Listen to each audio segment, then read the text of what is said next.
but I never ever stayed with him. I believe, certainly until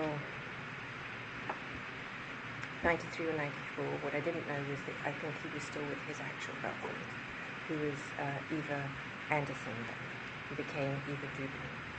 They had been together, my understanding, I think about 10 years. I'm not sure, but that's what I think, 10 years. And I had understood from my girlfriend initially that they weren't together, and Epstein himself had told me that they were not together, but I don't think that was true. In fact, I know it's not true. So they were still together up until, I think, 94, when at some point in that period of time, Eva met Glenn Dubin, and they got married. I think in 94, I don't remember when they got married. But she was his best friend and his everything. He told me that he always wished that he had married her and had a child with her. And I know that she was family for him for his whole life. And I think even, I'm not sure this is true, but you guys will know if this is true or not, when he came back from Paris and you arrested him, I don't know if Eva was on the plane. Now, I think that either I read it in the discovery that I received, or I saw it somewhere, but even if she wasn't on the plane, there must have been some email communication where she was in Paris at the same time and going to fly back. One or the other, I don't know which one is the correct version of that. But so they were still obviously very close and remained throughout the entire fact. He saw her love. And so I also know now, which I didn't know at the time, was that he saw lots of other women.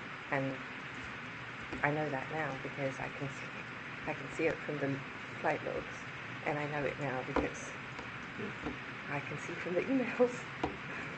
So you know from the case that what happened? Yes, I didn't know that along the way. Contemporaneously, I absolutely did not know. So, okay, so just, and we're going to spend time on everything you're talking about, but just to kind of close out big picture your relationship. So we're now in the late 90s. Continue on with, again, staying high level to the extent you can about your relationship with him.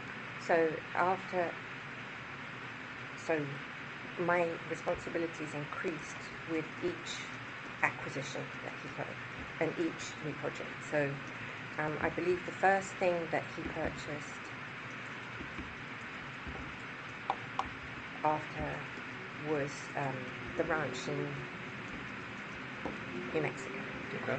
And so what he had tasked me with up until that, and I think that was purchased in 94, if I'm right. So he had tasked me, one of the things that we did was visit, in my mind I say every state, but it wouldn't have been every state, but many states, to go look at real estate and property. And so I know we went to Montana, I know we went to Utah, and it was to go look at real estate. It was fun, to be honest.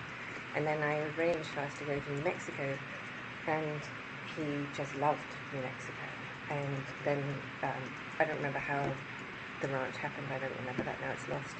And then he ended up buying the ranch. And I think, if I'm right, it came from the Kings, who may have been the governor. Bought the ranch, and then I had to deal with that. And dealing with that was extensive. I mean, the way that I thought of myself, or the way that I think is the best way to explain how I view my role, was as a general manager.